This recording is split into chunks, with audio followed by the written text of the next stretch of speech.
Boa noite, pessoal que estiver assistindo a gente. Estamos aí fazendo a nossa primeira live aqui no PSTU Campinas. Então a gente já pede desculpa aí de antemão, né, pelas dificuldades que a gente tiver, né, tudo um aprendizado. Quem estiver assistindo aí pode mandar um comentário, curtir, compartilhar nossa live aí. E hoje a gente vai fazer aí um bate-papo com a companheira Laura. A companheira Laura, ela é petroleira na refinaria, na Replan, e a companheira é pré-candidata, né, do PSTU à Prefeitura de Campinas. Não sabemos ainda, né, como que vai ficar a questão das eleições esse ano, mas nós do PSTU estamos aí mais uma vez para poder apresentar o nosso programa, um programa pela emancipação da classe trabalhadora, né, que um programa de combate a esse sistema capitalista, explorador e opressor no qual a gente vive. O pessoal comentou que tá com som, né? Então tudo bem, então, gente. Bom, então, como eu ia dizendo, a gente vai fazer nessa nossa live hoje, nossa primeira live aqui da Regional, PSTU Campinas, e o tema que a gente vai discutir hoje é em defesa da vida. Então a gente tem aí alguns dados já bastante estarrecedores, né, em relação à pandemia. Então o Brasil já tem mais de 500 mil casos confirmados e mais de 30 mil mortos. E a gente vai fazer uma discussão justamente em relação a isso, né? Quais são as medidas para a gente poder defender a vida da população brasileira, em especial a vida da população trabalhadora, dos mais pobres do país, que passa pela questão do isolamento social e pelas lutas que já estão acontecendo. E para isso, como eu disse, a gente vai ter hoje aí a presença da companheira Laura. A Laura já está pronta para entrar aqui com a gente. Deixa eu colocar ela aqui na tela. Boa noite, pessoal. Boa noite, Laura. Tudo bom? Tudo bom, Frodo? Beleza. Bom, Laura, a gente está começando a nossa live aí, né? Temos pessoal ainda entrando, fazer a solicitação mais uma vez. A galera pode curtir, compartilhar, mandar o link aí da transmissão para todo mundo que vocês conhecem. E, bom, acho que a gente pode ir começando, né? A Laura vai fazer uma apresentação aí da visão que o PSTU possui hoje, né, sobre a situação do Brasil, do mundo também um pouquinho, né, e da região de Campinas.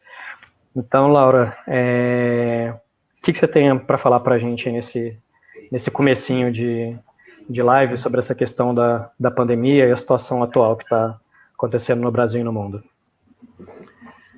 Bem, a história da pandemia é uma coisa que foi mudando ao longo do tempo, né? Dos últimos meses.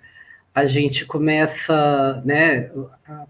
A primeira cidade que registra casos é em Wuhan, na China, e uma explosão de casos, uma cidade gigantesca com milhões de habitantes que rapidamente é fechada e começam a ocorrer muitos casos na China.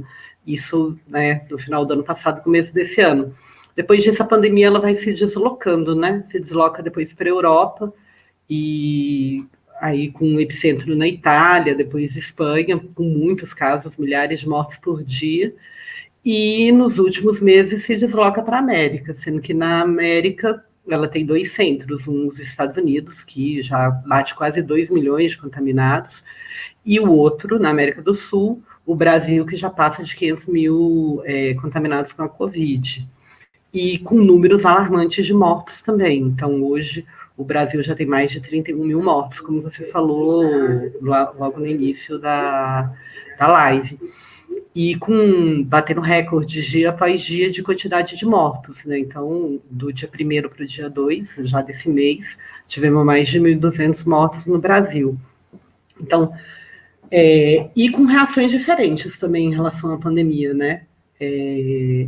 Na China, com atraso, obviamente, mas o governo provocou o lockdown na província de Hubei, que é onde fica Wuhan, que é o epicentro na China. Depois, quando vai para a Europa, Na Itália, principalmente, os governos demoram, né, para colocar o lockdown, né, que seria a quarentena total, como a gente tem falado aqui no Brasil, e essa demora, inclusive, é o que faz com que o sistema de saúde na Itália e na própria Espanha entre em colapso, né? Países que têm um sistema de saúde pública numa condição, inclusive, muito melhor do que a nossa.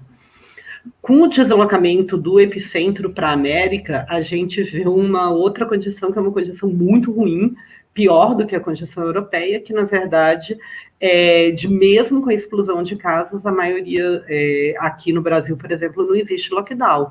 Existe uma quarentena, que a gente tem, inclusive, falado que é uma quarentena fake, porque continuam funcionando uma boa parte dos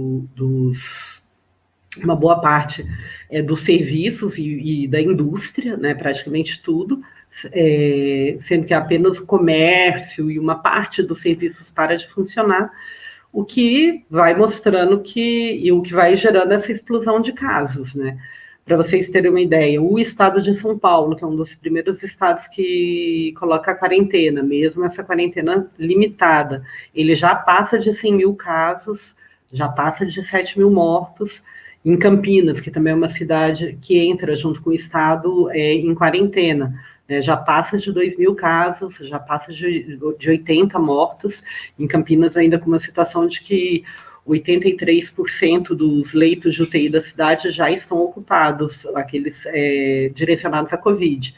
Na segunda-feira havia uma matéria nos jornais dizendo que não haviam mais vagas, por exemplo, na UTI da Unicamp, né, do HC da Unicamp, que é um hospital importante. Eu quero mostrar para vocês aqui um gráfico que eu acho que vai mostrar um pouco disso que a gente fala do problema da quarentena. São alguns gráficos, né? Então, vocês veem aí o gráfico agora. Esse primeiro gráfico, ele mostra a evolução dos casos aqui em Campinas, né? Então, desde o primeiro caso registrado até o dia 1º, né, desse mês. Esse segundo gráfico é uma comparação, ele está meio clarinho, mas acho que dá para vocês verem o que é fundamental. Essa linha que está mais ao alto são os casos nos Estados Unidos. Essa linha intermediária são os casos no Brasil. E essas linhas que se cruzam, que são Espanha, Reino Unido e Itália, são as linhas de baixo.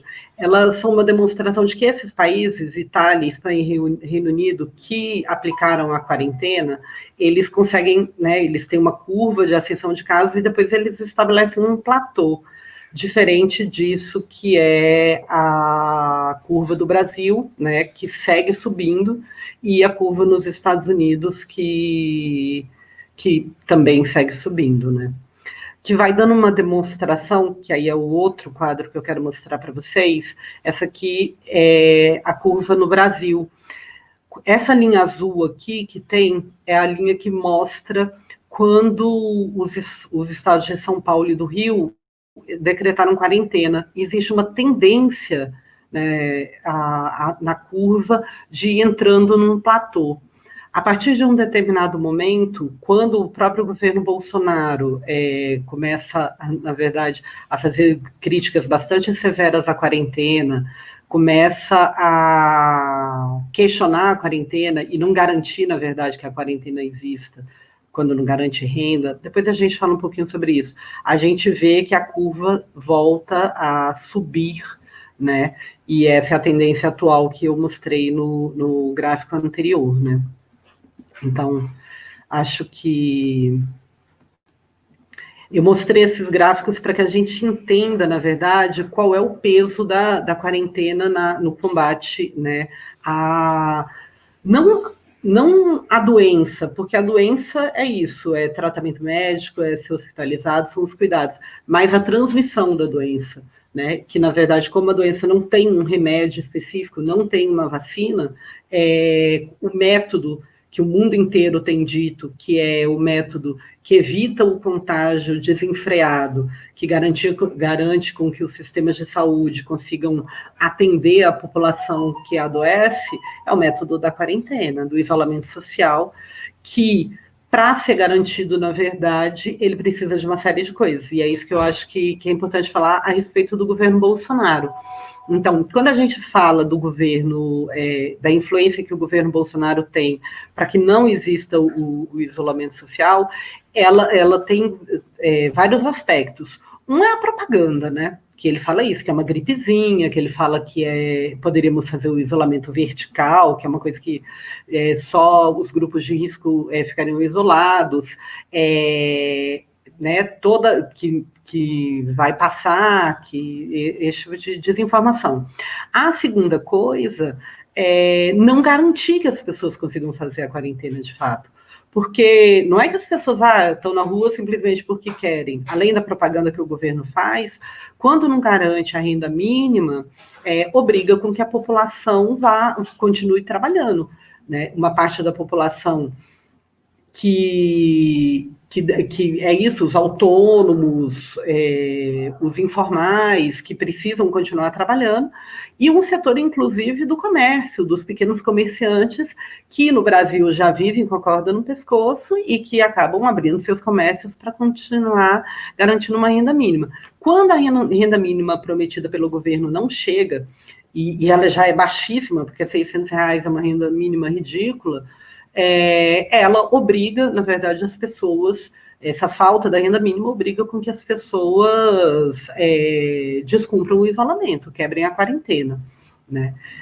A outra coisa que o governo faz tem a ver com a quebra de direitos, né? Os ataques aos direitos dos trabalhadores. Ele se aproveita, né, desse período para, numa justificativa de que da crise econômica, dos problemas das empresas, etc., ele ataca os direitos dos trabalhadores, com redução de salário e redução de jornada, e uma série de direitos, com congelamento, por exemplo, do salário dos servidores, independente, inclusive, das categorias, né? Não teve nem o cuidado ou a sensibilidade, vamos dizer, de colocar o setor da saúde, assistência social, não, congelou o salário de todo mundo.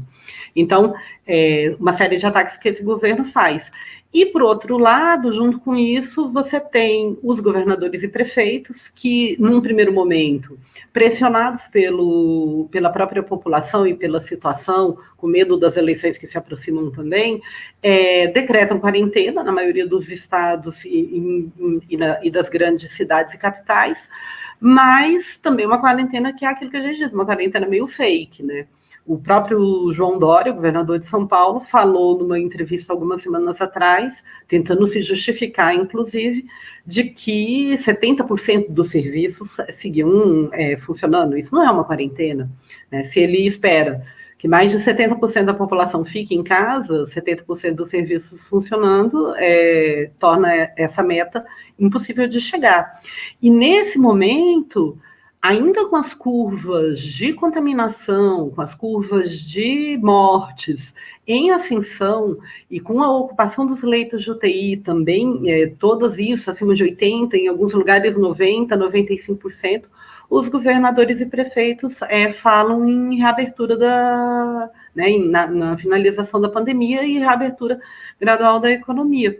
O que, na verdade, é uma reabertura para... se aliam a Bolsonaro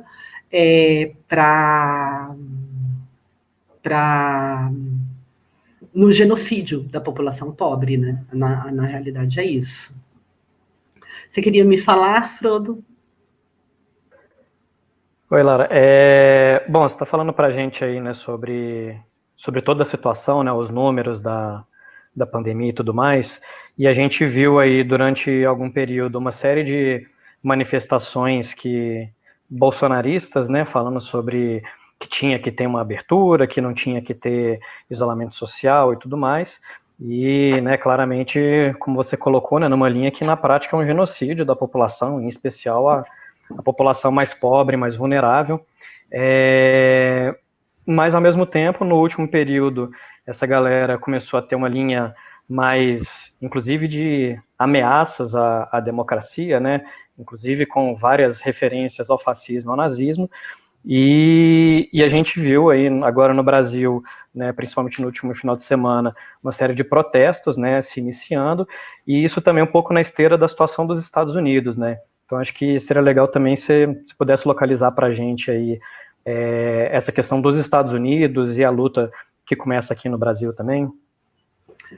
Posso sim. Olha só, isso é muito importante, na verdade. Durante um bom período na pandemia, eu acho que a grande angústia das pessoas era ver os ataques que estão acontecendo e imaginar o que a gente poderia fazer enquanto classe trabalhadora, enquanto militante, ativista do movimento e tudo mais.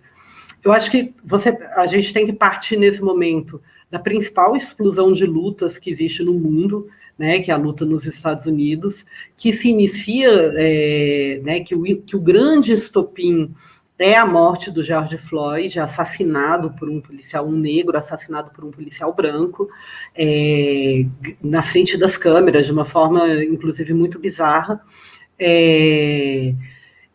que é o estupim de uma série de mobilizações, de manifestações nos Estados Unidos, em diversos estados, cidades, manifestações grandes e importantes, e manifestações que têm uma característica de se irradiar pelo mundo, né? Depois a gente viu as manifestações em Londres, Paris, então chama muita atenção, são 8 dias de manifestação já, com muito enfrentamento com a polícia. A política de Trump não é diferente da política de Bolsonaro, nesse sentido, né, muito racista, tem feito declarações absurdas via redes sociais, mas esse é o grande estopim.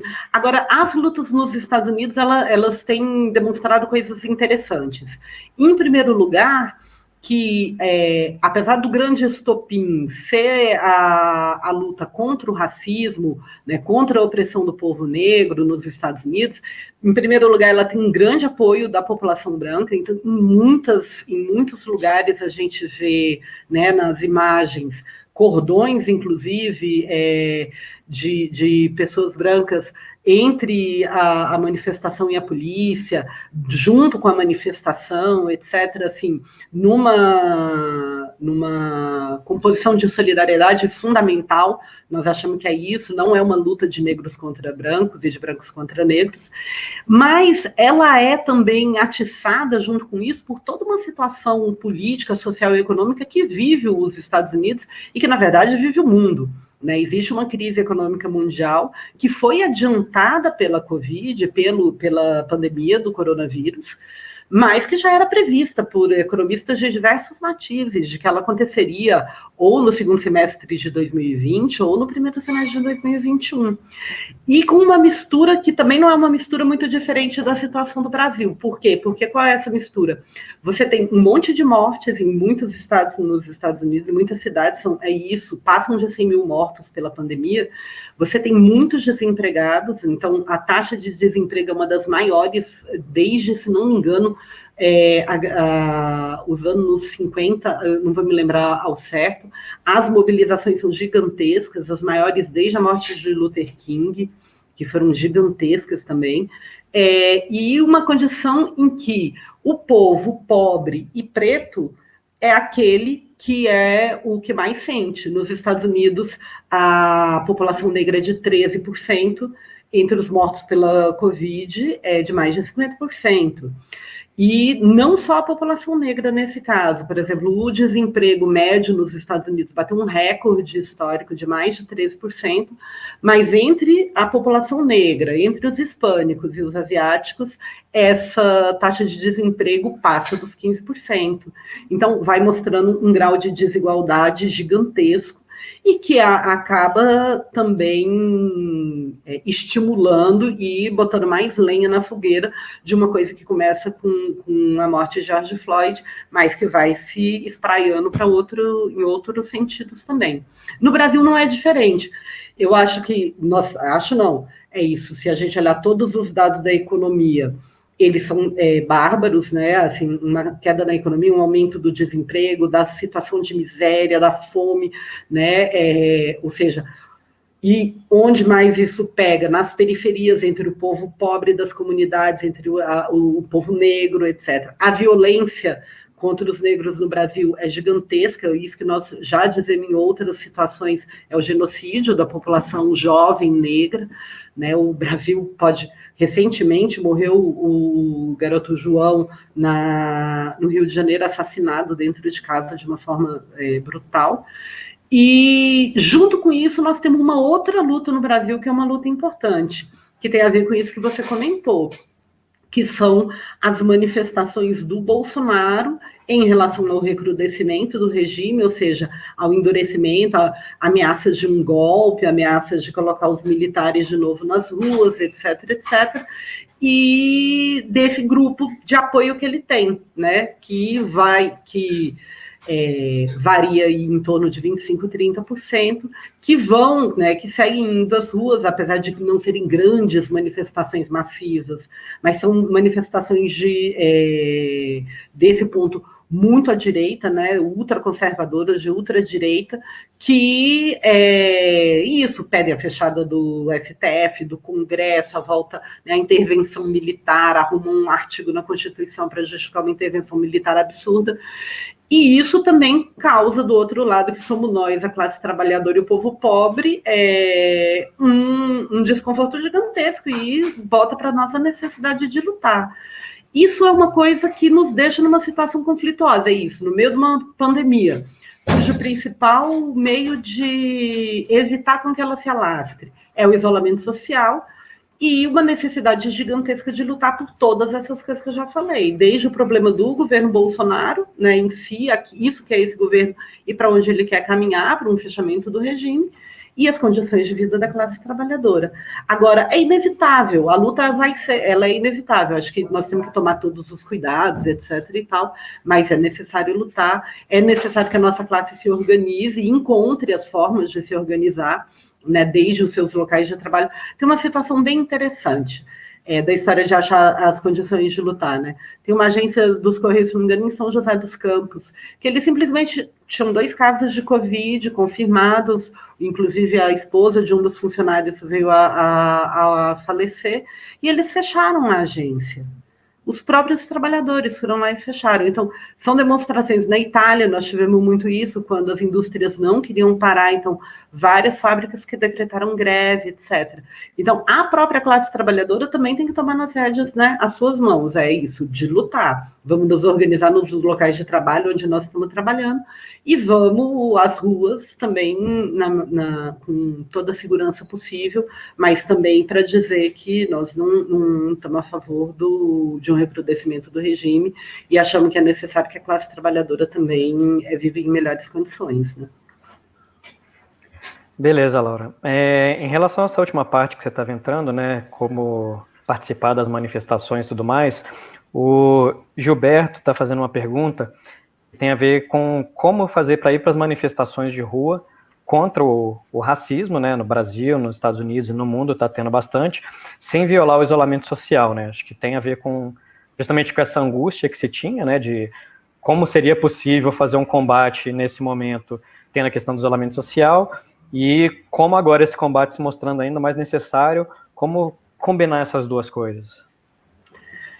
Essa com certeza é a pergunta do milhão, né? Porque como eu disse na minha fala anterior, é uma condição bastante difícil. O que a gente tem dito? Nós não achamos que, por exemplo, os companheiros e companheiras que são dos grupos de risco têm que ir às ruas, entendeu?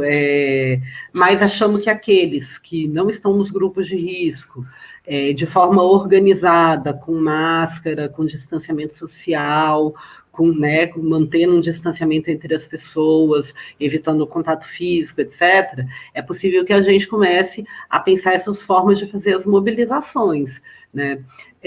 Tem um exemplo, eu assistindo ontem o jornal, eu vi um exemplo bastante interessante de um dos grupos, né, porque em Nova York as mobilizações elas se dão em vários bairros, tal, depois eles vão se concentrando, às vezes se encontram, às vezes não, mas em um desses grupos que estava se mobilizando, então, as pessoas distribuindo álcool gel, distribuindo máscara, né, inclusive outras coisas que a gente viu, por exemplo, também nas mobilizações do Chile, né, distribuindo água, biscoito, porque eles andam horas lá nesses lados em Nova York.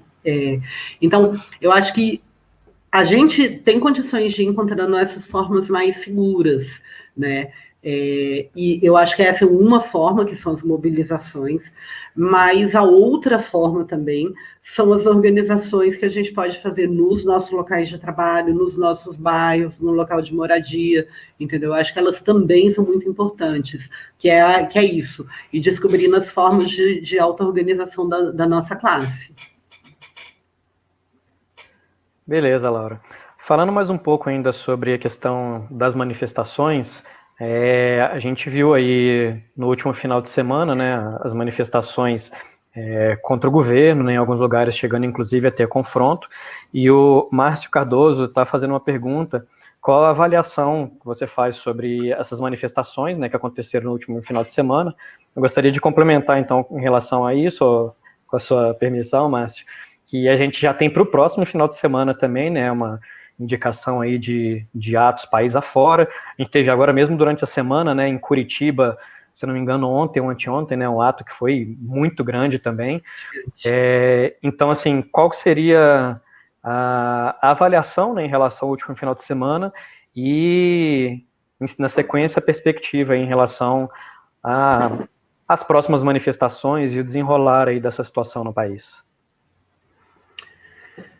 Oi, Marcinho, boa noite.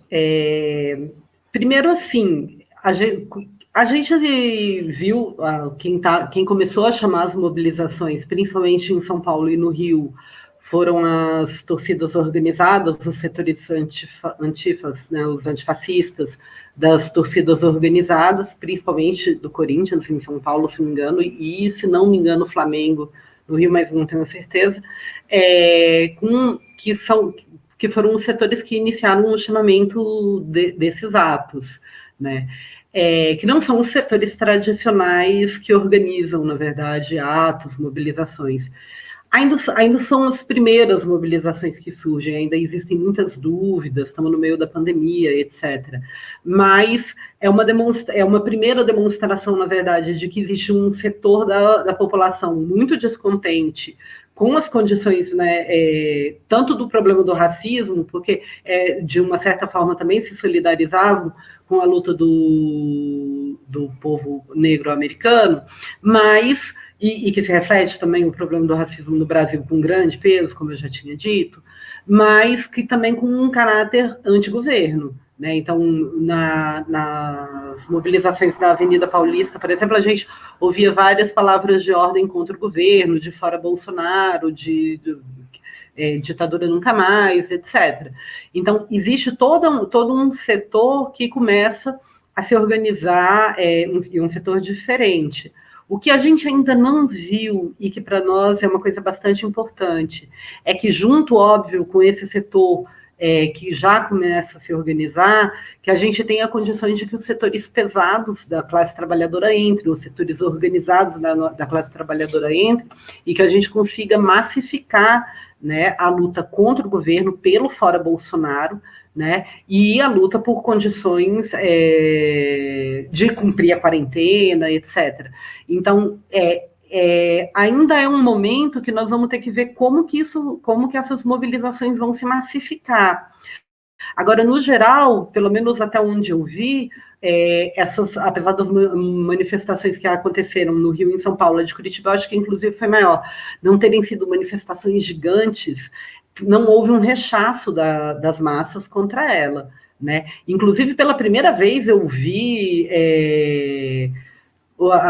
os caras colocando a culpa nos bolsonaristas por terem iniciado os conflitos, etc. Né? Então, é um primeiro momento. O que nós temos que ver? Né?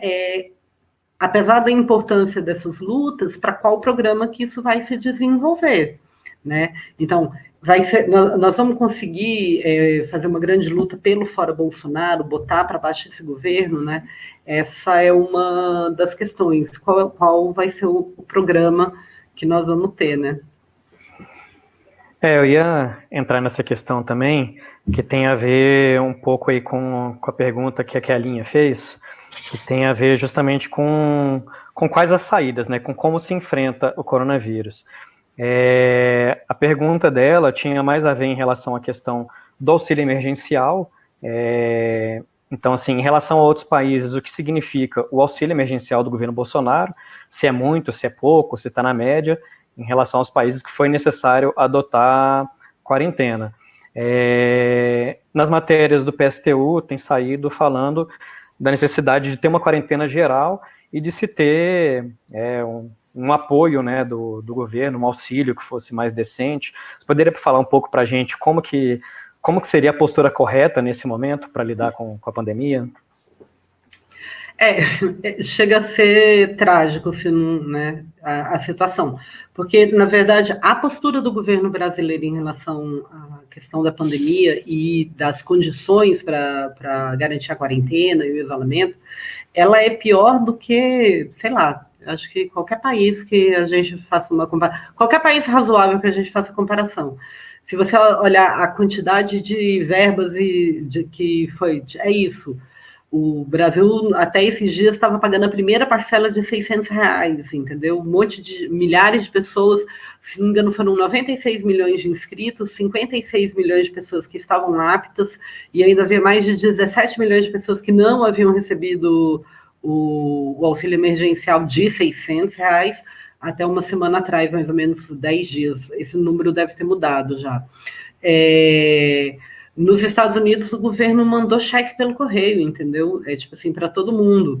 Em outros países houve a garantia de emprego, muito mais dinheiro, inclusive, que os governos colocaram para a garantia das condições mínimas para que a população ficasse em casa. R$ 600, uma cesta básica na cidade de São Paulo passa de R$ 500, entendeu? Então, o que nós temos dito hoje? Em primeiro lugar, garantir a renda mínima, e uma renda mínima de verdade. Então, nós dizemos que a renda mínima deveria ser algo em torno de 2 salários mínimos e meio, que seria aquilo que garantiria minimamente a sobrevivência de uma família. E que permitiria, inclusive, que ela ficasse em casa sem ter que ir trabalhar. A outra coisa é a garantia dos empregos. Então, à medida que as empresas começam a demitir, e não existe nenhuma pressão do governo, é o contrário, o governo permite o primeiro projeto do Bolsonaro era isso, suspensão do contrato de trabalho por 4 meses, tal.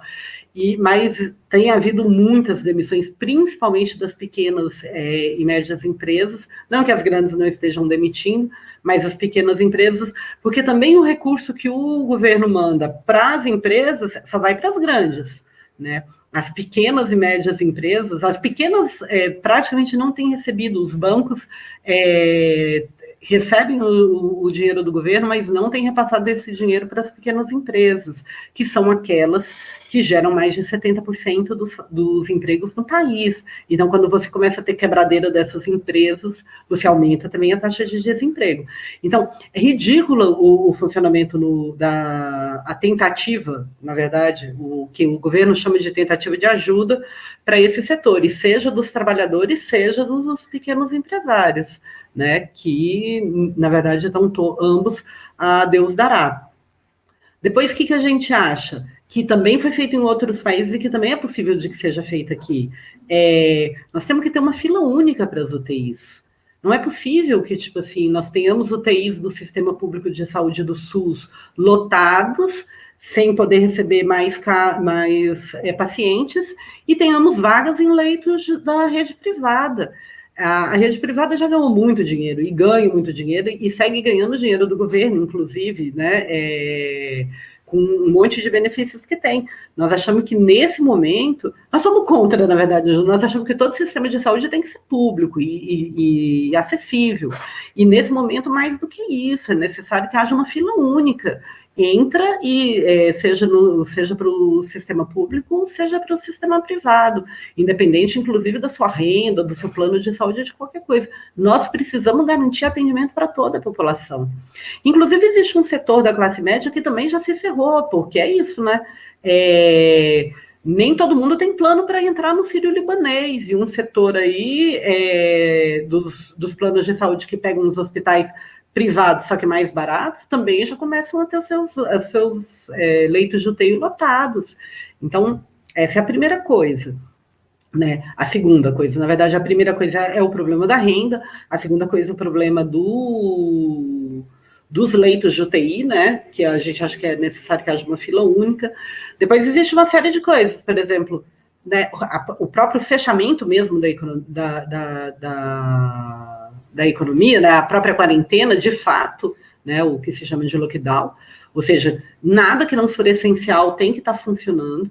E aquilo que for possível ser transformado em serviço essencial, que seja transformado. Então, que as indústrias produzam respiradores, produzam álcool gel, produzam os produtos que hoje são necessários para o combate à pandemia e para a subsistência da população, entendeu? É isso, a indústria de alimento, a indústria de produtos de higiene, etc., e que foi, por exemplo, o que aconteceu nos Estados Unidos com a General Motors, por exemplo, que passou a produzir respiradores. Na Espanha, se não me engano, o governo requisitou os hotéis para que os médicos, enfermeiros e, inclusive, alguns doentes que em estado menos grave pudessem ficar lá. Então, a indústria do turismo não está funcionando. Então, é possível, por exemplo, que a gente tire as populações que vivem nas comunidades em condições impossíveis de manter o isolamento, e requisite quartos de hotel, requisite todo um sistema imobiliário aí que é utilizado para mera especulação e garanta para essas pessoas condições mínimas de isolamento, né? Beleza, Laura. Entrando um pouco ainda nessa parte das medidas e de como combater, você, inclusive, Laura, é uma pessoa que tem formação aí na área que é meio exatas, meio biológicas, né? E tem uma pergunta aqui da Cristina Vasques, ela está perguntando o que você pensa sobre a testagem de vacinas no Brasil. Acho que é uma pergunta bem interessante, porque tem toda essa polêmica aí sobre cloroquina, se vai sair vacina, se não vai sair vacina, qual o remédio, enfim. Você saberia dizer alguma coisa para a gente a respeito disso, a questão de remédio, vacina para tratar do coronavírus? Olha só, gente, Cristina, né? Isso. Cristina, a ciência ela precisa de tempo, né? Eu tenho dito isso para muitas pessoas, na verdade, porque qual que era a grande esperança? Qual é a grande esperança nesse momento? É que se chega a uma vacina que dê conta de imunizar as pessoas contra a Covid-19, né, contra o coronavírus. Por quê? Por que nesse momento a vacina tem sido a principal esperança? Porque até agora, todos os remédios ou as combinações de remédios que foram tentadas, e aí se gerou todo o mito da cloroquina, que agora, pelo jeito, os estudos mostram que além de não ajudar, ela atrapalha, eles não têm dado certo. Então, na verdade, você vai no sentido de, tipo assim, vamos dar condições para a pessoa sobreviver para ver se ela vence a doença, né? Dar alguns antibióticos que diminuem um pouco a carga viral tal, mas diferente, por exemplo, do H1N1, que depois se descobriu que o Interferon era um remédio que reduzia bastante a carga viral e que impedia, diminuía a possibilidade de morte, né, o risco de morte. Com a Covid não tem acontecido isso. Agora, qual é o problema? As vacinas, elas precisam de tempo, né? Então, você tem uma série de coisas. Então, você tem um estudo para descobrir, etc., testar em laboratório, in vitro, em pequenas populações, depois testagem em massa, e isso tem uma série de protocolos que têm que ser seguidos. Em algum momento, já existem, né, vários laboratórios correndo atrás disso, alguns com os primeiros testes, com os testes que a gente chama, né, de testes preliminares, com sucesso, o que permitiria que daqui a algum tempo a gente conseguisse fazer testagem em massa. Qual é o negócio da testagem em massa? É importante a gente entender isso. A testagem em massa tem que ser voluntária, né? E ela tem que ser independente da sua condição econômica, inclusive. Existe uma série de discussões a respeito disso. Havia, por exemplo, uma denúncia no início, se não me engano, de março, abril, eu não me lembro exatamente, de que um laboratório queria fazer testagem em massa no Congo, né? Mas testagem em massa a partir da condição de miséria desse povo, né? De uma parte da população do Congo. Então, aí não vale, né? Então, na verdade, a gente precisa também de ter condições que sejam as melhores para que se possa fazer esse tipo de testagem. Na que você estava comentando aí da dificuldade, né, que leva tempo, a gente agora está bastante habituado de falar de coronavírus, mas coronavírus, na verdade, é uma família de vírus, né, não é um vírus específico dessa doença, e a mesma família de vírus que causou aí, na década passada, outras duas epidemias, né, não chegaram a ser pandemias, que foi a SARS, né, que foi na Ásia também, né, com foco na China, e a MERS, né, que foi no Oriente Médio. Então, assim, se está sendo buscado agora uma vacina para coronavírus, isso significa que desde lá de trás não foi feito nada, então, pela grande indústria farmacêutica, seria isso? É pior, viu, Frodo? Na verdade, teve uma denúncia logo no início da pandemia, em fevereiro, se não me engano, de um laboratório que tinha desenvolvido aí em relação à SARS, né, uma vacina e que precisava de investimento para fazer a testagem em massa, porque a testagem em massa é cara, né? Você precisa produzir muito e precisa tem uma série de controles, etc., que tem que ser feitos. Esse laboratório tinha tudo pronto, mas ele precisava de investimento. E era um investimento que, do ponto de vista da ciência, nem é tão alto, se não me engano, era $1 milhão. Seriam 5 milhões de reais para poder fazer a testagem em massa. Eles já tinham feito. A testagem em massa é o último patamar, vamos dizer assim, para você validar ou não uma vacina. E o governo recusou, porque disse que não havia problema, porque a SARS já estava resolvida. Quer dizer que essa vacina serviria para a Covid? Não necessariamente. Talvez, muito provavelmente não, porque apesar de serem da mesma família, não são vírus iguais. Mas você poderia ter uma vacina num estágio de uma mesma família, né, num estágio avançado, não só de uma mesma família, mas de um grupo muito próximo dentro dessa família, né, que nos permitiria partir de um patamar mais avançado. Então, dizer que a gente teria a vacina da Covid já é impossível, porque o vírus apareceu na população humana muito recentemente. Mas a gente podia estar num estágio mais avançado, principalmente em saber o que dá certo e o que dá errado, né? Porque algumas coisas a gente conseguiu fazer rapidamente. Por exemplo, o sequenciamento genético do vírus foi feito muito rápido. E da versão brasileira do vírus, inclusive, foi feito na USP por uma jovem relativamente jovem pesquisadora, mulher, negra, né, que conseguiu fazer o sequenciamento numa velocidade recorde. Se não me engano, em 48 horas ela conseguiu sequenciar o exemplar da Covid que havia no Brasil. Agora, esse é um passo, os outros passos poderiam ser pulados, vamos dizer assim, ou diminuídos no tempo, se a gente já tivesse a experiência da vacina da SARS, por exemplo. Com certeza. Beleza, Laura. Bom, ainda falando sobre o combate à doença, existe muitos setores, como você mesmo já colocou, que mesmo desde o começo da pandemia não pararam de funcionar. Inclusive a própria Petrobras, né, que vocês estão lá trabalhando, teve algumas mudanças, né, nos horários e tudo mais, mas está funcionando. E isso significa que muita gente continuou trabalhando, muita gente não teve condições de fazer um isolamento social adequado, né, de fazer algum tipo de lockdown, e muito provavelmente quem está trabalhando desde o começo também tem uma preocupação bastante grande com a pandemia. São duas perguntas que eu queria te fazer. Uma delas tem a ver com essa preocupação dos trabalhadores e como que eles, o que eles podem fazer na prática, né, nos locais de trabalho. Como que fica também a pergunta que o Ângelo está fazendo sobre a relação dos sindicatos em relação à exigência do isolamento social, das atividades que que são essenciais ou não essenciais, enfim. Poderia falar um pouco para a gente sobre, no geral, né, dos setores que continuam trabalhando e da experiência de vocês também, mais especificamente? Então, assim, é inevitável que alguns setores, como eu tinha falado antes, alguns setores vão ter que trabalhar, né?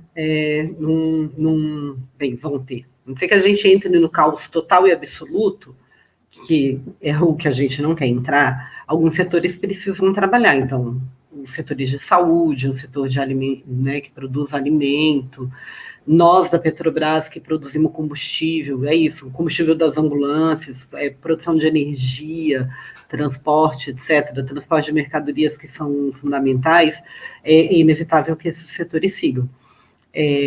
Agora, ainda para esses setores, nós achamos que é necessário e fundamental que se garanta as condições mais seguras possíveis de trabalho, né? Não pode ser que é isso, assim, estamos indo para o abate, não estamos a favor disso, pelo contrário. Então, para esses setores, em primeiro lugar, é necessário que haja toda uma rediscussão dos protocolos de funcionamento desses locais de trabalho, entendeu? O que eu quero dizer com protocolos de funcionamento? Em primeiro lugar, os EPIs, porque eles mudam com a Covid, entendeu? Ninguém pensaria, por exemplo, há 6 meses, 7 meses atrás, que nós na Petrobras trabalharíamos com máscara, entendeu? De pano o tempo inteiro para evitar contaminação. E hoje ela é necessária. Então, os protocolos de segurança, né, de uso de EPI, de higienização e tudo mais, eles têm que ser, têm necessariamente que ser mudados e garantidos. Né? Nós temos visto uma quantidade gigantesca de profissionais da área de saúde sendo contaminados e um monte de denúncias, inclusive, de falta de EPIs na área de saúde, onde o risco é maior. Né? Então, essa é a primeira coisa. A segunda coisa tem a ver com, inclusive, a própria relação com os trabalhadores.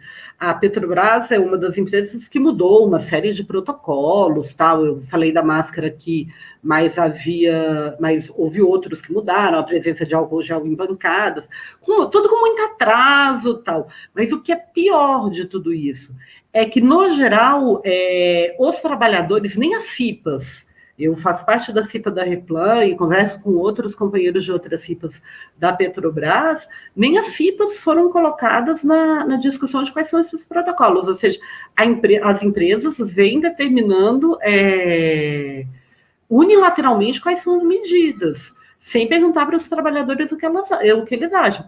Nós, por exemplo, mudamos nosso regime de turno, saímos de 8 para 12 horas, porque aí você tem contato com menos gente, etc. Existe uma série de justificativas para isso. Mas nada disso foi negociado.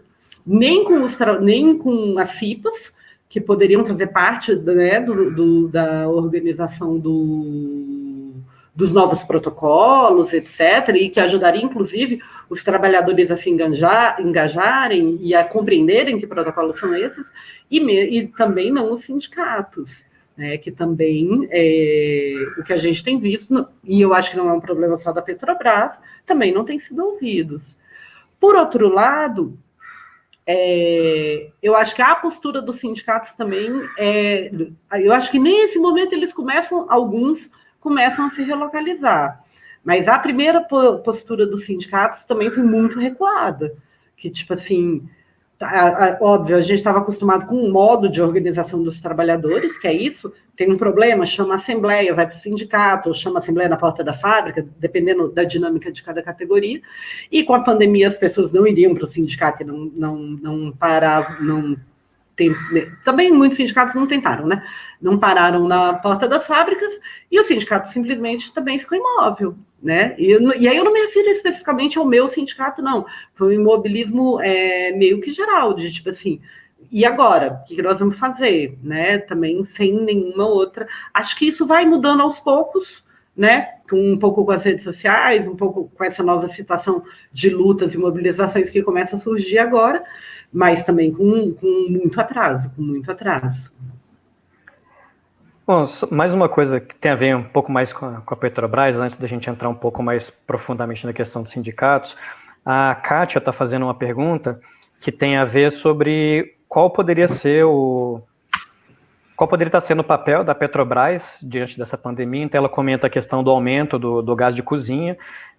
Muitas regiões de periferias das cidades acabam sofrendo ainda mais com a crise, né? E essa questão do gás é uma delas, que inclusive, se eu não me engano, já antes da questão da pandemia, né, já vinha saindo notícias de que tinha famílias voltando a cozinhar com lenha, né, porque não estava tendo condição de comprar o gás. E você, agora falando sobre Petrobras, disse que todas as medidas que foram tomadas, elas foram feitas à revelia dos trabalhadores, né? Então, foram medidas unilaterais da empresa, né? E a Petrobras é uma empresa que tem no seu comando o próprio governo federal, né? Então, acho que isso era algo a esperar. Mas, do ponto de vista da organização de vocês dentro da fábrica, né? CIPA, que seja com sindicato, o que vocês acham que a Petrobras poderia, enquanto empresa nacional, em que pese ela não é 100% pública, mas que papel social ela poderia estar cumprindo melhor nessa pandemia? Se vocês acham que, vocês petroleiros acham que seria possível isso? Com certeza, na verdade é isso. Assim, a Petrobras tem, historicamente, na verdade, no Brasil, desde a sua fundação, ela tem um peso importante, né? Tanto do ponto de vista econômico, quanto do ponto de vista de mudar o patamar de algumas coisas. Então, uma das coisas que a gente viu foi um aumento do consumo de gás de cozinha, né? É isso, as pessoas mais em casa, cozinham mais, fazer comida individualmente gasta mais gás do que fazer comida coletivamente e tudo isso. Já de antes da pandemia, a política de preços da Petrobras para os combustíveis é um absurdo, que é baseada na variação do preço do gás de cozinha, baseada na variação do dólar e do preço do petróleo cru lá fora.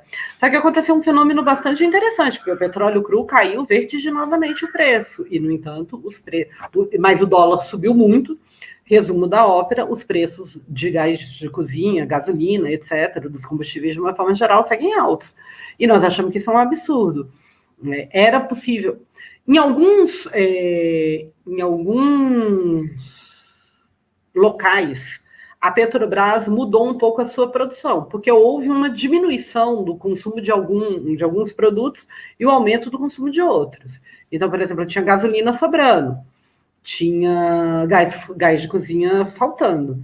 Então, existem formas de você mudar a produção e readequar a produção para que você pudesse produzir mais gás de cozinha nesse momento, abaixar o preço do gás de cozinha, que é fundamental para a subsistência da população nesse momento, e é uma coisa que não tem sido feita, né? A gente continua vendo o preço nas alturas. E não é só a Petrobras, né? A Petrobras faz parte de uma cadeia produtiva, a qual ela tem bastante influência, inclusive, e que poderia fazer com que essa cadeia produtiva entrasse, como eu falei da história da GM, mas eu acho que em outras circunstâncias, que também entrasse na produção daquilo que é essencial. Por exemplo, a quantidade de álcool que é colocado só um exemplo, na gasolina. Você pode variar 1%, 2%. Isso significaria sobrar mais álcool para produzir álcool em gel? É uma hipótese, mas são hipóteses que não têm sido nem pensadas, na verdade.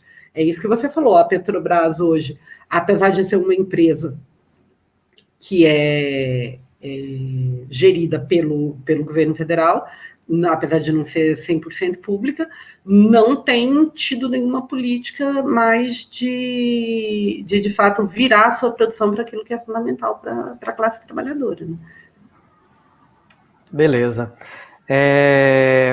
Queria voltar na questão que você começou a tratar, em relação à questão dos sindicatos. Você falou que, principalmente no começo da pandemia, era uma postura que demorou bastante, né, a tomar qualquer tipo de iniciativa, e eu acho que seria interessante a gente tratar também, inclusive tendo agora, né, toda essa questão das manifestações no país e a participação de diversas organizações, como que você vê nesse atual momento, né, acho que, né, já passados aí mais de 2 meses, né, vamos dizer assim, da questão do isolamento social no Brasil, como você vê hoje a postura dos sindicatos e também das outras organizações que se colocam contra o governo Bolsonaro, em especial as organizações que se dizem de esquerda, né, que participam tanto da vida dos movimentos sociais, dos sindicatos, quanto também no Congresso Nacional. Como que você vê a postura deles? Então, Frodo, olha só, eu vou começar pelo final, tudo bem? Em relação às organizações da esquerda de uma forma geral, mas em especial aos que estão no Congresso. As primeiras medidas que o governo Bolsonaro tomou quando iniciou a pandemia foi o ataque ao direito dos trabalhadores. E nisso ele passou uma série de medidas provisórias, projetos de lei, etc., pelo Congresso. Na sua grande maioria, não houve oposição. Então, tanto PSOL, PT, os deputados, senadores, etc., fizeram muito pouco ou quase nada em relação a esses projetos. Eu acho que, tipo assim, e projetos que atacavam diretamente o direito dos trabalhadores. Então, com um ou outro deputado, né, eventualmente, que votava contra, etc., mas, inclusive, sem um grande alarde. Porque, olha só, podia ser que esses projetos passassem de qualquer forma, né? Considerando que é interesse da maioria do Congresso e da burguesia desse governo de atacar os direitos dos trabalhadores. Beleza, até aí tudo bem. É o papel que. Tudo bem, não, é muito ruim, mas é o papel que cumpre esse governo e esse Congresso. Agora, o que não é aceitável é que esses projetos tenham passado, em sua grande parte, com voto de deputados da dita esquerda ou centro-esquerda. Entendeu? E isso não é aceitável. Que não tenha virado um grande alarde nacional contra os ataques que estavam sendo infligidos aos direitos dos trabalhadores.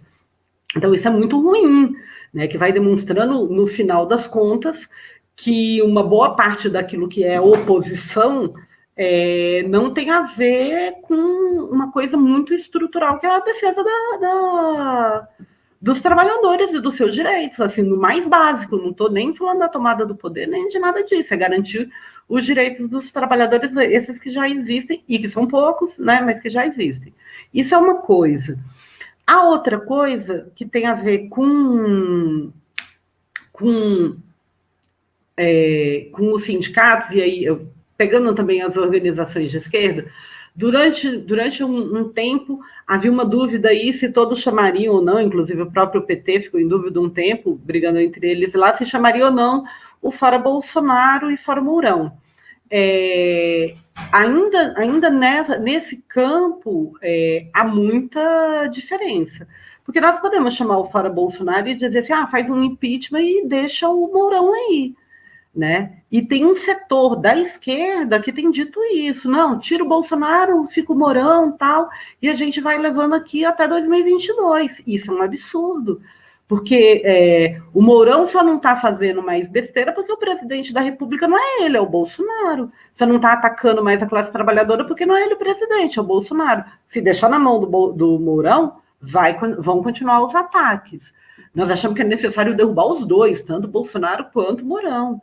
Né? E que significa, nesse momento, o que nós achamos é que é necessário que a gente tenha uma derrubada desse governo e que a gente pudesse governar com conselhos populares, através das organizações da nossa classe. Agora, não sendo isso possível nesse momento, pelo mínimo que a gente tenha eleições gerais, porque não dá para confiar, entende? Que não, tira o Bolsonaro, deixa o Mourão e está tudo belezinha. Seria... Não é nem ingenuidade, não dá para chamar nem de ingenuidade isso. Depois, os sindicatos em específico. Vamos ver agora se muda. Eu acho que, no geral, apesar deles hoje tentarem, e aí eu vou falar um pouco da minha experiência, mas eu tenho a impressão de que isso se dá em outros setores também, tem tentado dar mais respostas num sentido de explicar o que está acontecendo, por que nós não conseguimos isso, por que não conseguimos aquilo, etc. e tal, tem muito pouco de ação, né, de propor ação, de propor organização dos trabalhadores, etc. E isso, eu acho que não é um problema do Sindicato dos Petroleiros, é um problema mais geral. Então, quando eu falo esse negócio, olha só, nós precisamos nos organizar nos nossos locais de trabalho. E é tarefa também do sindicato estimular a organização por local de trabalho.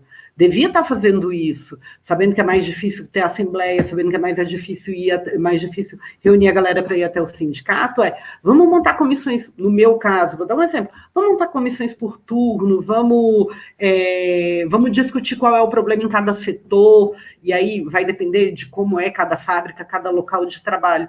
E os sindicatos não têm feito isso. Porque tem um problema nisso, Frodo. Por que os sindicatos também não é de interesse de uma boa parte da burocracia sindical que os trabalhadores estejam organizados pela base? Então, isso coloca em risco, inclusive, a sua própria condição de dirigente.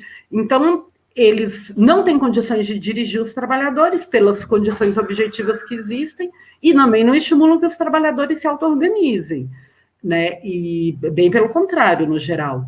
E não tentam novas condições para dar resposta para os trabalhadores. Então, vamos ver. Acho que está mudando o cenário político no país. Pode ser que, né, com esse início de mobilização que não veio do setor sindical, né, que veio dos setores mais populares, e pode ser que nessa mudança do cenário político, os sindicatos também deem uma sacudida e voltem a tentar minimamente organizar os trabalhadores para lutar, porque vai ser necessário muita luta. Vai ser necessário muita luta.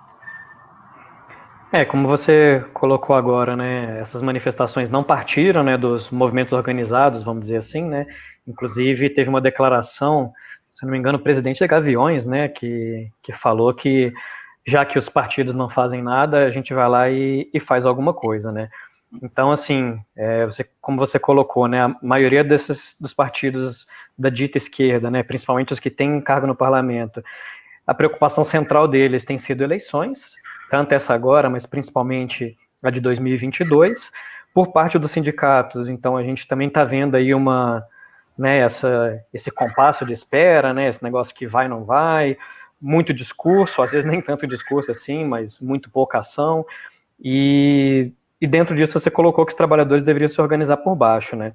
Eu queria que você tratasse um pouco sobre essa questão de o que os trabalhadores podem fazer nos seus locais de trabalho, ou os trabalhadores que não estão trabalhando, que estão em quarentena em casa, o que podem fazer para fortalecer essa luta, e pensando agora, né, que é isso, né, cada vez mais manifestações estão sendo colocadas, que orientação que o PSTU tem para a classe trabalhadora, para a militância dos movimentos sociais como um todo, em relação a isso, né? Como que participa, mas ao mesmo tempo segue defendendo um isolamento social.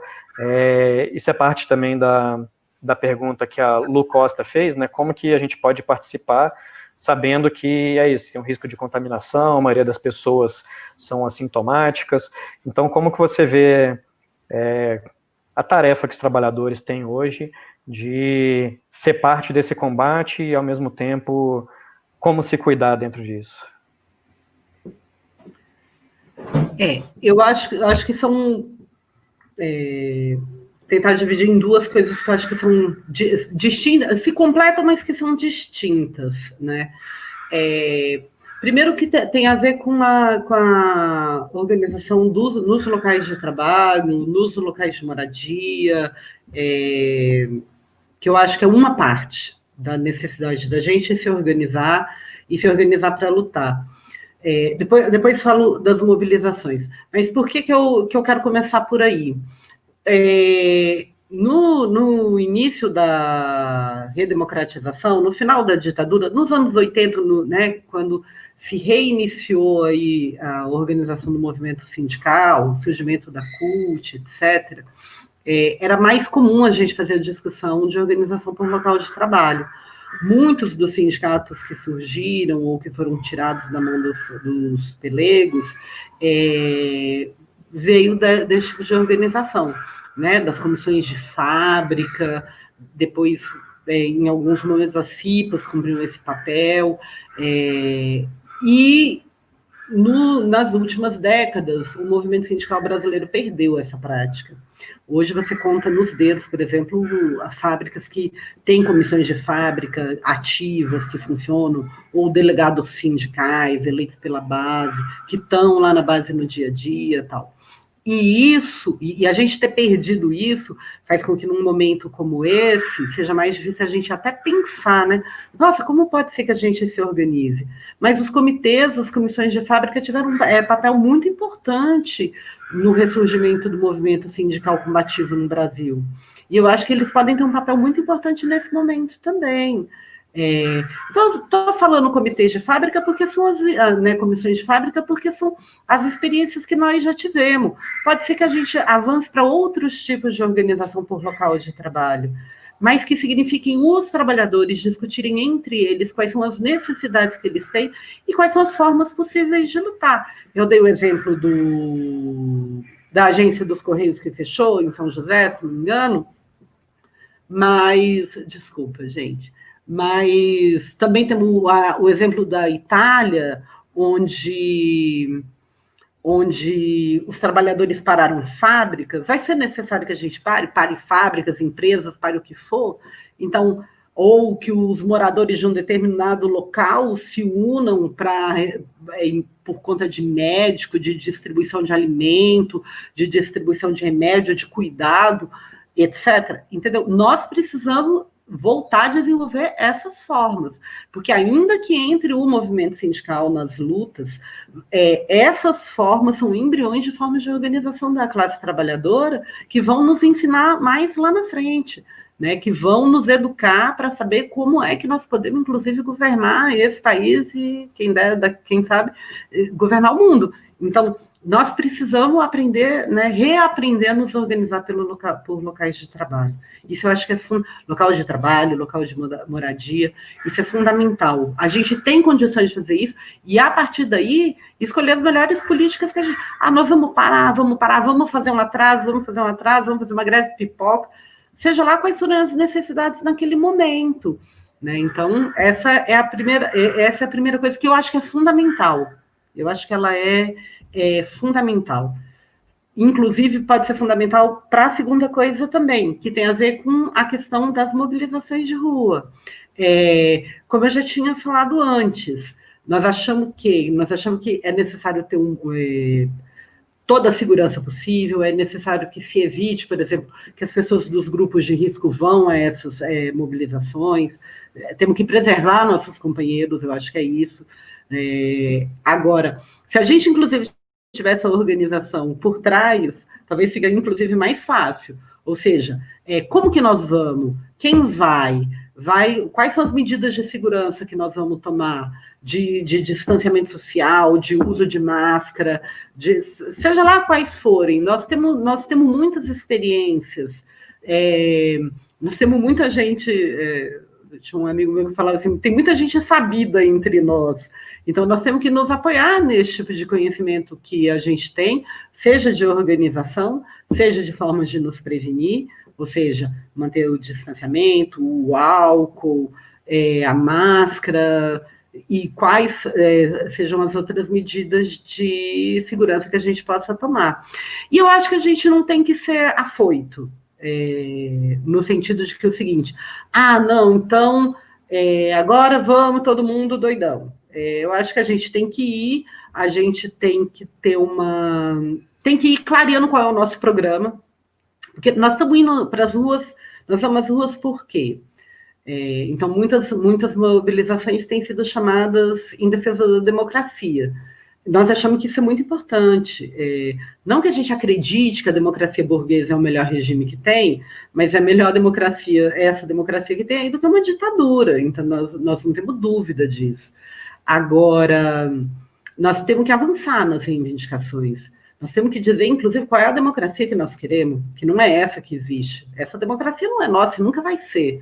Então, nós queremos, de fato, a democracia para a classe trabalhadora, né? E existe uma série de reivindicações da nossa classe que têm que ser colocadas em pauta, porque a luta pela democracia é muito importante, mas nós temos que envolver o conjunto da população, e o conjunto da classe trabalhadora, do povo pobre, da periferia, vem sofrendo muito tanto com os efeitos da pandemia, mas principalmente com os efeitos dos ataques que o governo tem feito. Então, nós temos que dizer isso. Então, eu acho que nós temos que ganhar esses atos, eu acho que temos que discutir com as pessoas, ganhar esses atos nesse sentido, de discutir com as pessoas, É muito importante essa luta, mas nós temos que trazer a classe trabalhadora para essa luta, e para trazer a classe trabalhadora para essa luta, junto com a discussão da redemocratização, nós temos que ter a luta pelos direitos, né, uma série de lutas que envolvem o conjunto da nossa classe. Um programa, né, dos trabalhadores. Entendi. Então, vamos dizer assim, seria como dizer que é importante participar dessas manifestações agora, mas elas ainda são só um começo, né? Seria necessário ter um trabalho maior de ganhar mais gente, né? De ganhar mais trabalhadores e trabalhadoras para que estejam juntos, seria mais ou menos isso? Isso, e era por isso que eu dizia que eu achava que nós temos que deixar mais claro qual é o nosso programa. Porque, olha só, tem uma coisa que eu acho que é importante na discussão sobre o problema da democracia, das manifestações pela democracia. É verdade que esse governo pode piorar muito a vida da gente, no sentido da democracia mesmo, né? De ser um governo mais autoritário, que impeça, por exemplo, as organizações de existirem, que feche o regime, que recrudesça. Tudo isso que tem sido dito é possível. Se a gente não lutar contra e for deixando, ele vai fazer. Agora, para um setor da nossa classe, essa democracia não existe. Não existe democracia nas fábricas. É isso que eu falei. Quando quis, a Petrobras foi lá e tomou as medidas de forma unilateral. Acabou. Não existe democracia na periferia. Entende? Não existe democracia nas comunidades. Mesmo essa democracia que um setor ainda consegue usufruir, quando você vai chegando para o povo mais pobre, mais periférico, mais negro, ela vai diminuindo drasticamente. Então, quando a gente fala de democracia, muitas vezes, para um setor tipo assim, fala assim, isso aqui já não existe mesmo, não, já não é bem assim. Então, eu acho que nós temos que agregar isso, outras reivindicações, que são as reivindicações que, inclusive, podem ajudar a garantir a verdadeira democracia, né? Então, acho que a gente tem que ir para trazer essas pessoas. Nós queremos que as pessoas queiram derrubar esse governo. Faz parte, inclusive, nós queremos derrubar esse governo. Agora, nós temos que mostrar o seguinte, não o problema da democracia é muito importante, não pode ser secundarizado. Agora, nós precisamos discutir outras coisas, porque, olha só, tá bom, garantimos a democracia e deixamos o Mourão, seja lá o que for, ou deixamos um Dória da vida. Entende? Isso não resolve o nosso problema. Resolve o problema de que não piorou as condições do regime político, mas não resolve o problema da fome, do desemprego, da miséria, do assassinato do povo negro, da situação das comunidades nas periferias, da classe trabalhadora, da falta de direito, nada disso. Entendi. Bom, Laura, a gente está com 1h13 de conversa e você colocou aí, acho que a gente pode meio que tentando encaminhar um desfecho, né? Acho que já tratamos de bastante assuntos, e você colocou que é necessário agregar, né, mais algumas reivindicações, como você colocou, né? Tem duas colocações aqui que o Ângelo fez, que foram no sentido justamente, né, de outras coisas, outras entre aspas, né, que vem acontecendo durante a pandemia, né? Então, ele coloca a questão dos trilhões que foram para os banqueiros e as migalhas que foram para os trabalhadores, a questão também do ataque que está tendo sobre a Amazônia, né? Então, toda essa questão ecológica que é bastante discutida hoje em dia, e a gente teve, inclusive, né, o Ângelo está lembrando bem a fala do Salles, né, do ministro do Meio Ambiente, né, naquela fatídica reunião dos ministros, que ele disse claramente que tinha que aproveitar a pandemia para passar a boiada, né? Então, essa é a intenção de todos eles. E existe uma preocupação também, né? Acho que a gente já tratou um pouco disso, do Paulão, que ele coloca que existe o companheiro dos Correios e diz que a empresa está escondendo números. Ele perguntou se na Petrobras acontece alguma coisa e que eles estão defendendo greve ambiental. Então, você colocou, né, que existem várias experiências, né, que, tanto historicamente, né, que existem diversas experiências de organização, e mesmo agora, né, numa situação que nova, né? Ninguém da nossa geração participou de alguma coisa parecida, né? Uma situação que só se compara à gripe espanhola, né? Lá em 1918. Então, é tudo bastante novo, mas o que a gente vê é isso, né? Uma série de experiências de organização que são novas e que estão lidando com essa questão. Mas você colocou também que é preciso defender mais algumas coisas, que é preciso colocar mais algumas palavras de ordem, e aí a pergunta, né, do Ângelo termina justamente colocando essa questão. Como resolver essa situação, né? A gente tratou aí da questão dos investimentos em remédios, em vacina, a situação dos trabalhadores, das organizações, experiências que têm, coisas que são novas, mas que às vezes fica parecendo que, sei lá, amanhã a ONU vira e fala que não é mais uma pandemia e tudo, entre aspas, volta ao normal, mas é um normal que a gente sabe que não só não era um normal bom para a classe trabalhadora, mas que inclusive os especialistas dizem que é possível a gente passar a ter pandemias com uma frequência maior. Então é isso, é uma série de problemas e existe alguma saída, existe alguma forma de a gente lidar com todo esse caos social, que é isso, né? Parece que a gente nunca anda para frente, parece que o trabalhador trabalha, mas nunca sai do lugar. Olha só, pegar algumas coisas que você falou. Teve um epidemiologista que algum mês atrás, mais ou menos,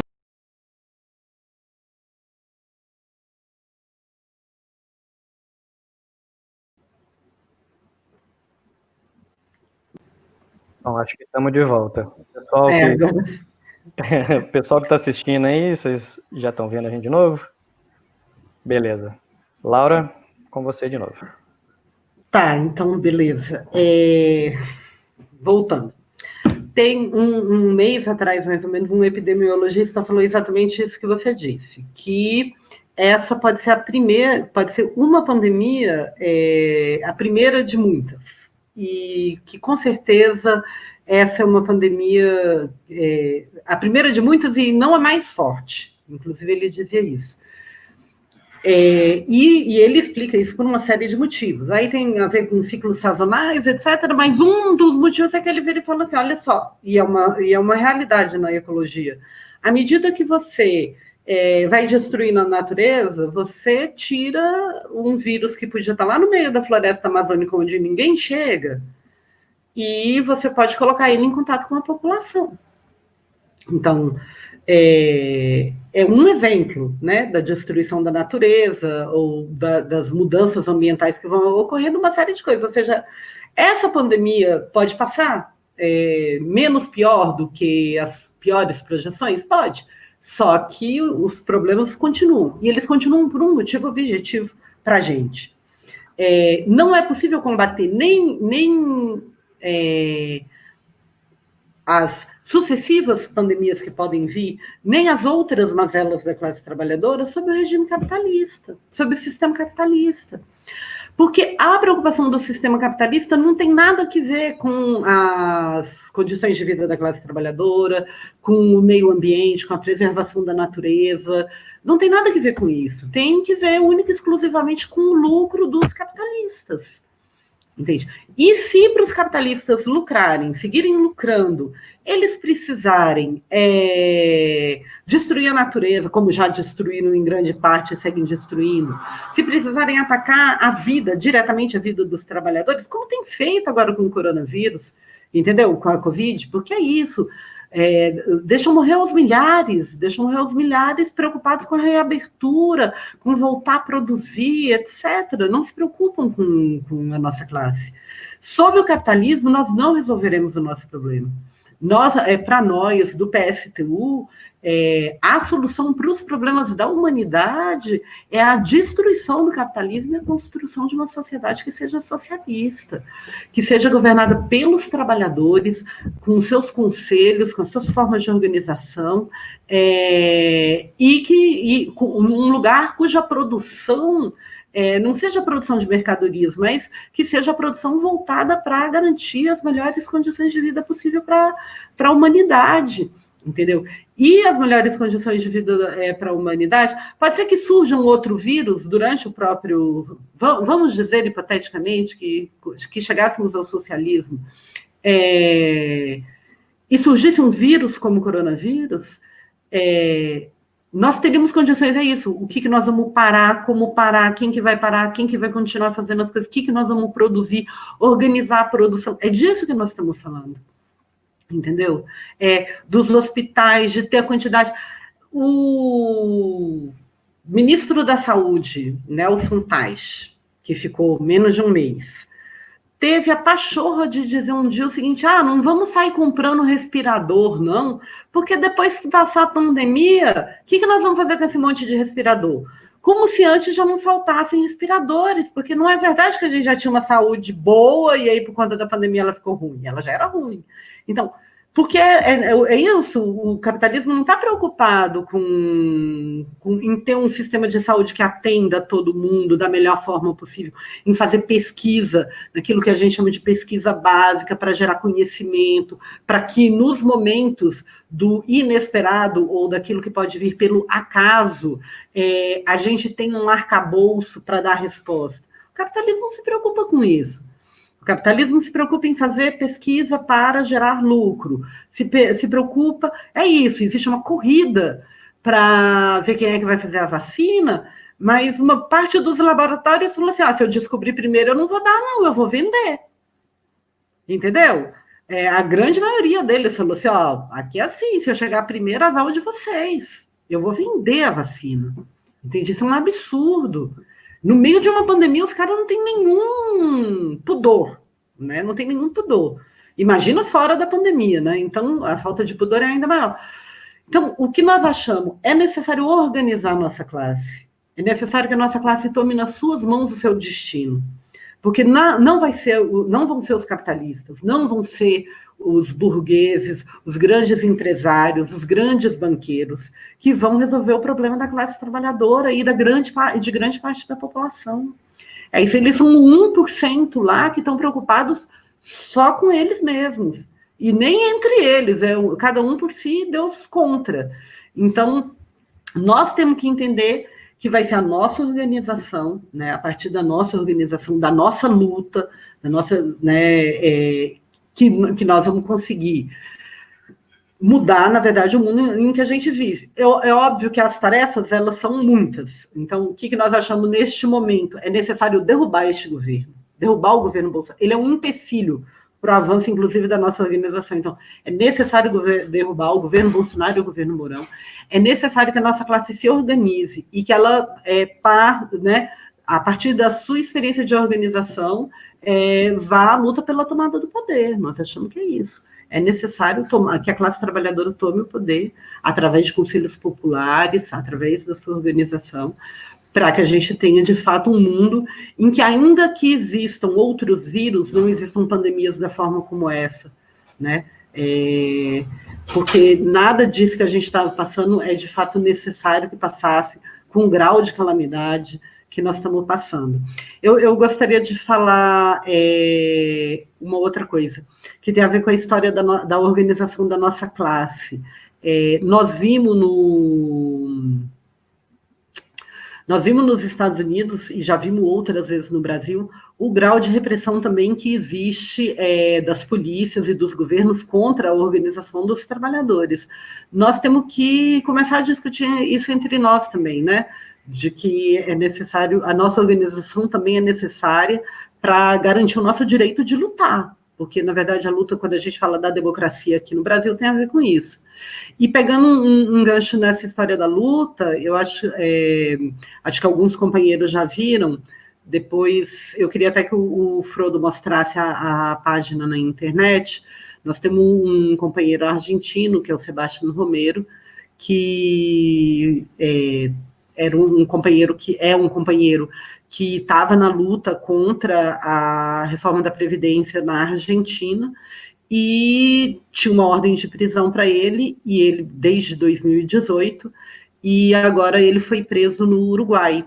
E, na verdade, é um companheiro muito valoroso e que é um perseguido político, nós consideramos como um preso político, porque ele está preso por lutar contra a reforma da Previdência na Argentina, e a gente tem pedido aos companheiros que puderem, né, para que façam a campanha pela liberdade do Sebastião nesse momento,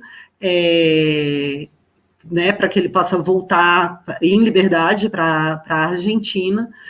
E aí o Frodo vai mostrar a página para vocês curtirem a página, para vocês fazerem a campanha, para os sindicatos que puderem mandarem as moções de apoio e de solidariedade ao Sebastião Romero. Eu acho que é isso.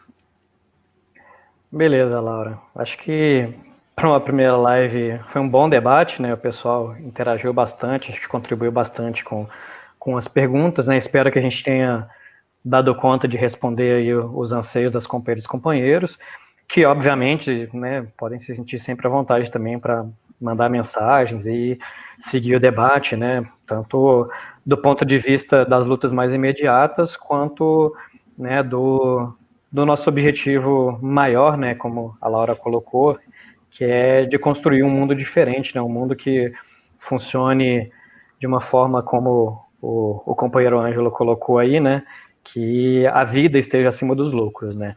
E dentro disso a gente sabe, né, que a burguesia, né, os patrões e os governos que são representantes, né, dos grandes empresários, eles não vão abrir mão, né, de forma alguma das benesses que eles têm, enfim, de forma pacífica, né?